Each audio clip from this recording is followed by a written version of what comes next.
Bismillahirrahmanirrahim. Kemarin kita sudah menceritakan tentang bagaimana susahnya para sahabat Nabi SAW untuk bisa sampai ke negeri Habasyah. Bagaimana susahnya mereka berhijrah ke Habasyah. Hijrah ke Habasyah itu tidak mudah, penuh perjuangan. Ya, telah kita ceritakan kemarin. Akhirnya mereka bisa sampai dan tinggal di negeri Habasyah. Kaum muslimin di sana tinggal dengan aman. Mereka bebas menjalankan ibadah walaupun negeri tersebut beragama Kristen, Nasrani. Ya, tapi negeri yang aman karena dipimpin oleh raja yang adil yang bernama Najasyi, Raja Najasyi. Menyadari hal itu, kaum kafir Quraisy mulai mengkhawatirkan efek buruk di masa mendatang. Sehingga kaum kafir Quraisy sepakat dan mengutus Amr bin As dan dibantu oleh Abdullah bin Abi Umayyah untuk datang sebagai utusan, datang ke negeri Habasyah, ke Ethiopia, untuk meminta Raja Najasyi mengusir kaum muslimin dari negeri Habasyah dan memulangkan mereka ke Mekah untuk disiksa lagi oleh mereka. Ya, kenapa harus Amr bin As? Ya, karena Amr bin As punya hubungan persahabatan dengan Raja Najasyi. Amr bin As adalah ahli taktik, ahli siasat, ahli strategi, baik di zaman jahiliyah maupun setelah beliau masuk Islam. Karena beliau nanti pada akhirnya akan masuk Islam. Begitu juga dengan Abdullah bin Abi Umayyah. Nah, lihatlah taktik yang dijalankan oleh Amr bin As. Pertama-tama Amr bin As ini setelah dia datang ke negeri Habasyah, ya, dia tidak langsung menemui raja, tidak. Pertama-tama Amr bin As mendatangi para menteri dan ajudan sang raja. Para ajudan sang raja sambil memberikan hadiah. Hadiah ini yang dikumpulkan oleh kaum kafir Quraisy. Di situ Amr bin As mengungkapkan tujuan kedatangannya. Amr bin As meminta dukungan mereka nanti saat menghadap Raja Najasyi. Dan betul, keesokan harinya Amr bin As dan Abdullah bin Abi Umayyah menghadap sang raja.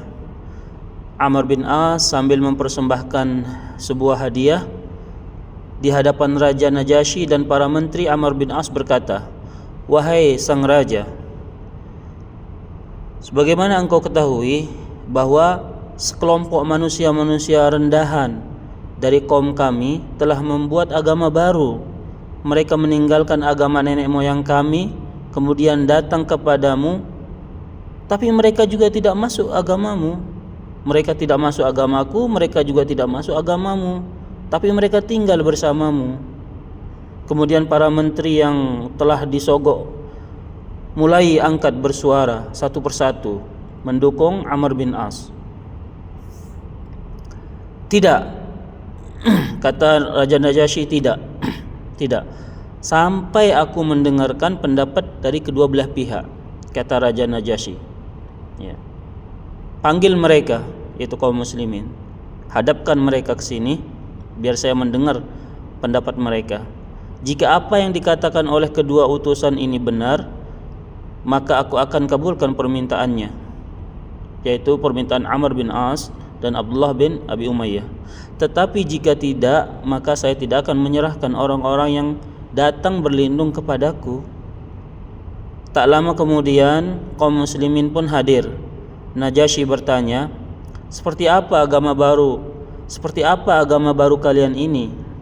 Kata Najasyi. Ja'far bin Abi Thalib sebagai pembicara mewakili kaum muslimin berkata, "Wahai sang raja, dulu kami masih jahiliyah, menyembah berhala, memakan bangkai, berzina, memutus silaturrahim, mengganggu tetangga, yang kuat dari kami menindas yang lemah, sampai kemudian datanglah kepada kami seorang rasul yang kami ketahui nasabnya, kami ketahui kejujurannya, kami ketahui bagaimana amanahnya, bagaimana kemuliaannya orang ini.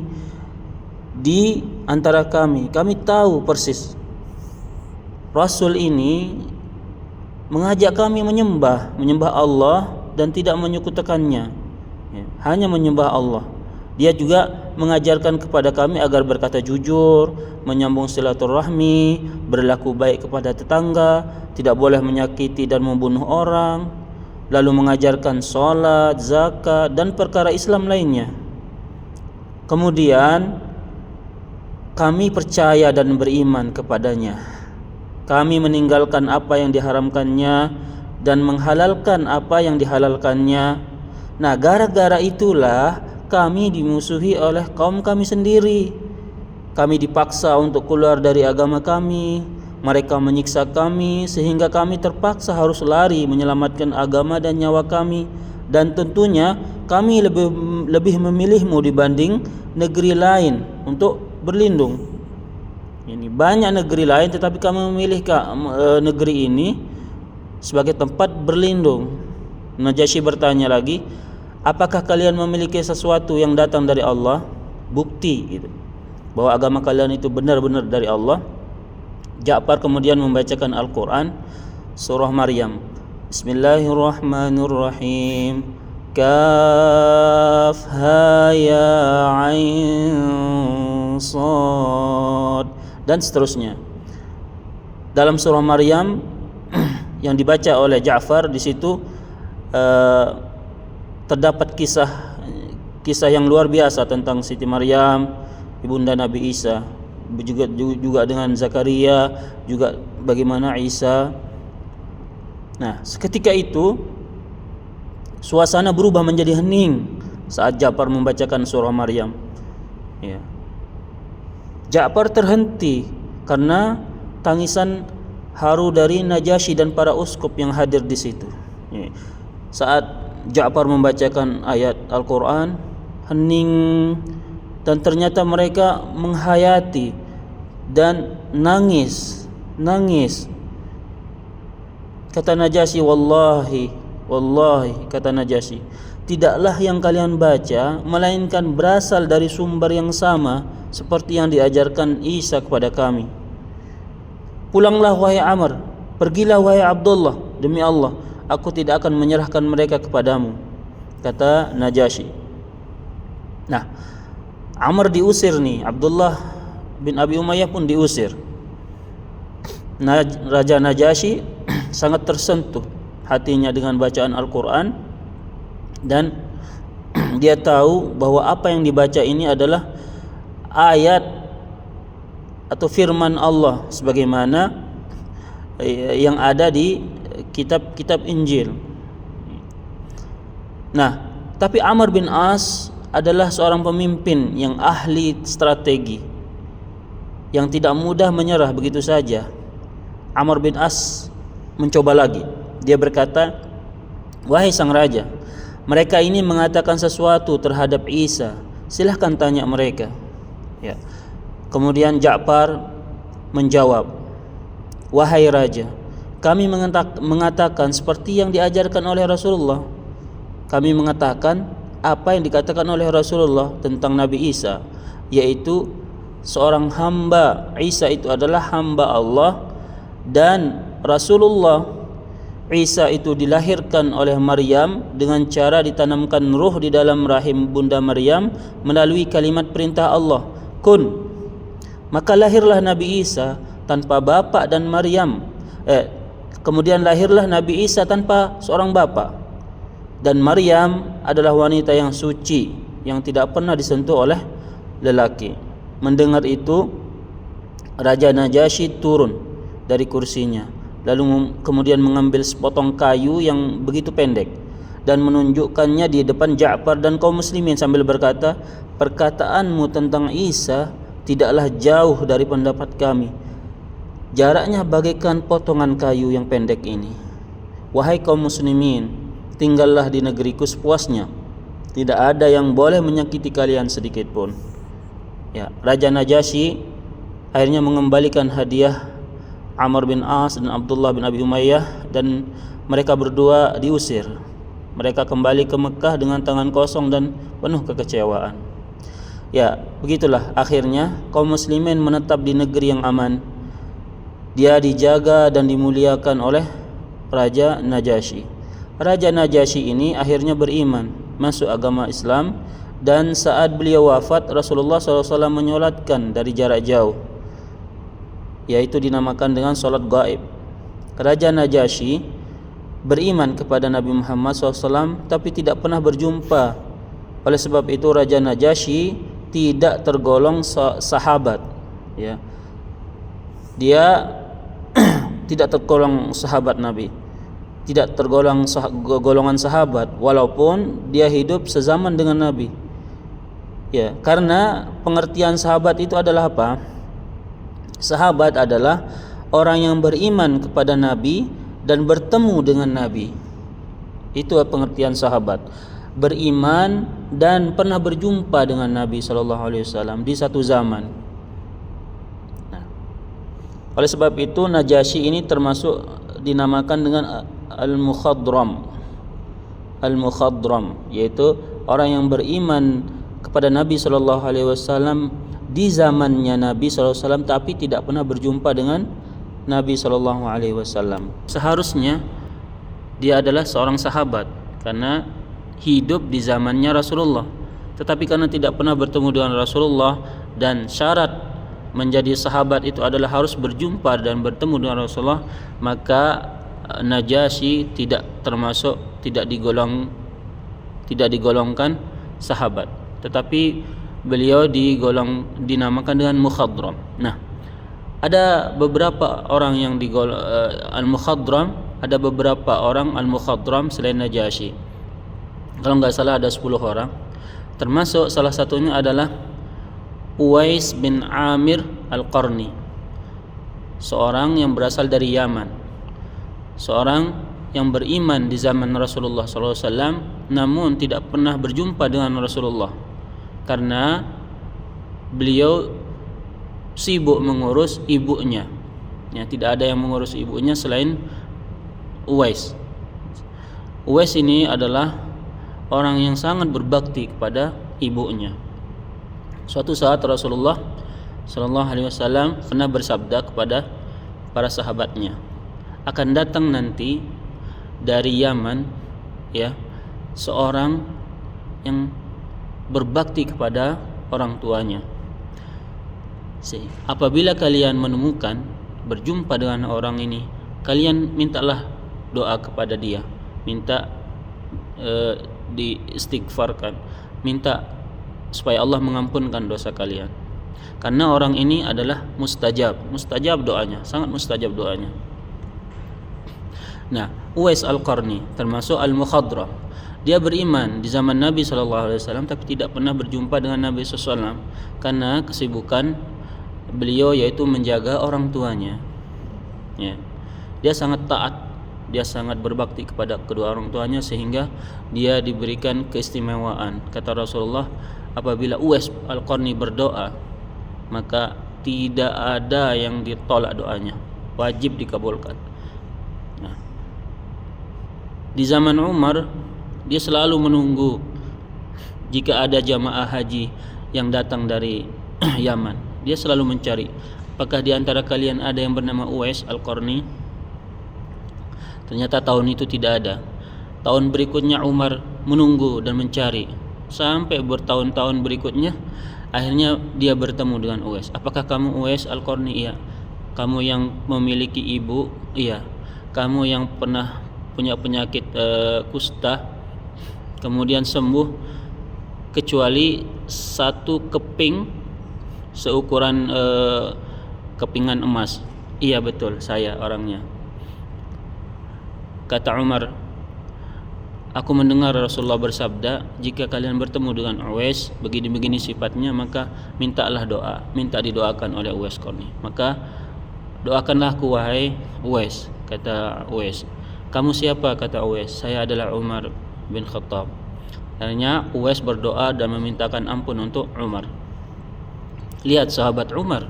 Umar adalah Umar, orang yang kedua setelah Abu Bakar, orang yang sangat mulia, tetapi dia meminta doa kepada Uwais Al-Qarni. Ya, begitulah kemuliaan dan fadilah keutamaan Uwais Al-Qarni. Ya, jadi berbakti kepada orang tua itu bisa menyebabkan doa kita mustajab. Kalau orang yang mustajab doanya itu artinya dia sangat dicintai oleh Allah Subhanahu wa taala. Dan cinta Allah itu bisa diraih dengan berbakti kepada orang tua. Nah, itulah Uwais Al-Qarni, seorang al-mukhadram, orang yang beriman di zaman Rasulullah tapi tidak bisa bertemu dengan Rasulullah. Sama halnya dengan Najasyi. Najasyi beriman di zaman Rasulullah tapi tidak bisa bertemu dengan Rasulullah. Ya, Najasyi di Ethiopia, Rasulullah di Madinah. Ya, saat Najasyi meninggal, Rasulullah menyolatkan Najasyi dari jarak jauh. Solat ini disebut dengan solat gaib.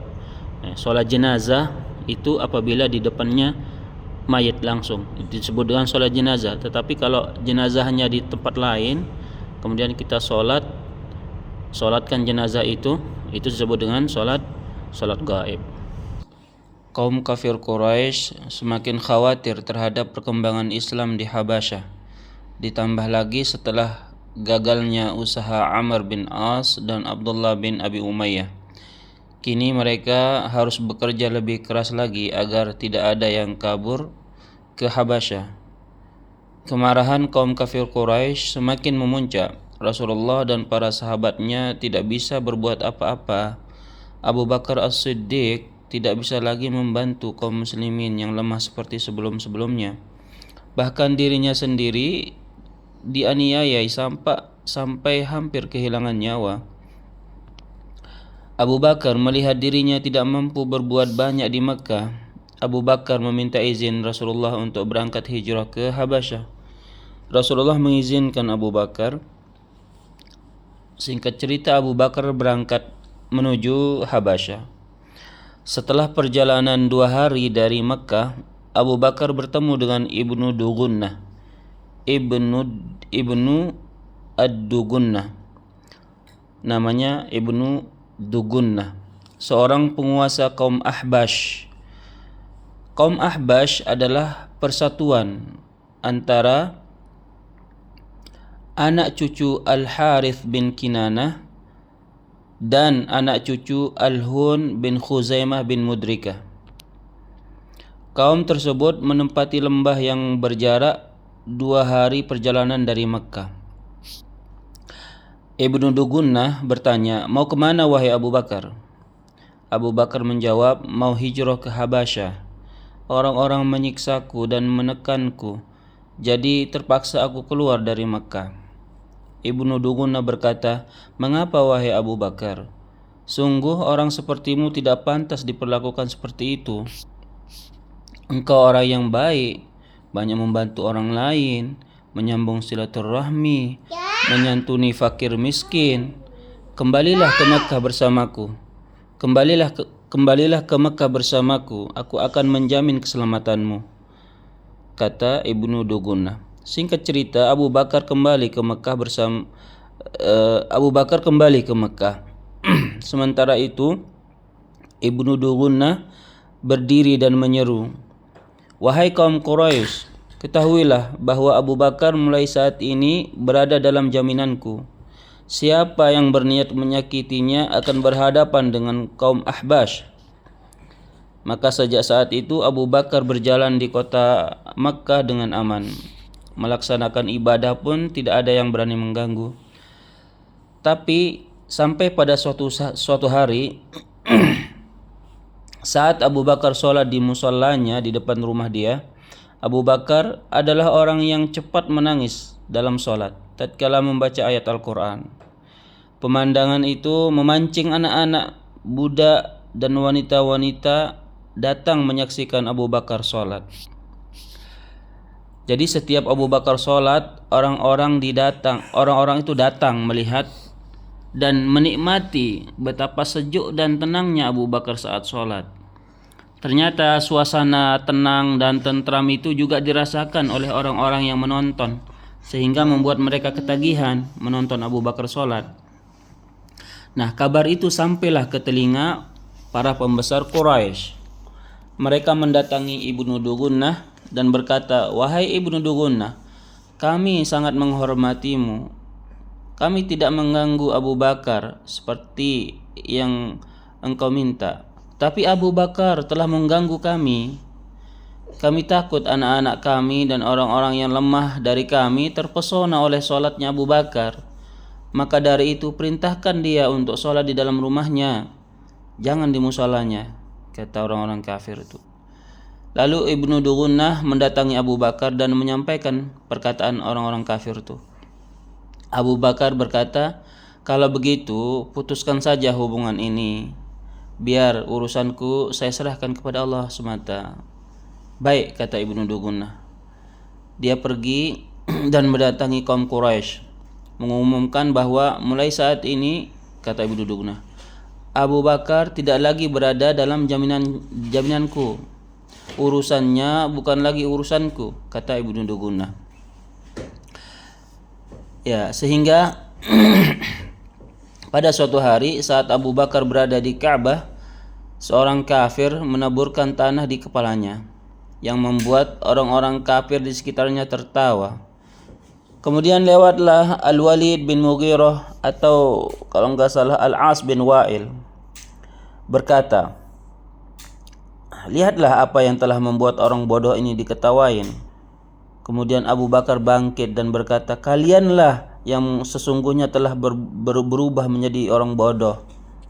Begitu kata Abu Bakar. Abu Bakar pergi sambil berkata, "Sungguh sangat penyabar engkau ya Allah, sungguh sangat penyabar engkau ya Allah, ma ahlamaka ya Allah, ma ahlamaka ya Rabb, ma ahlamaka ya Rabb," gitu. Jadi begitulah kondisi di Mekah pasca hijrah ke Habasyah. Tekanan demi tekanan dirasakan oleh Rasulullah dan para sahabatnya di Mekah. Sementara itu kaum muslimin di Habasyah hidup dengan aman dan nyaman.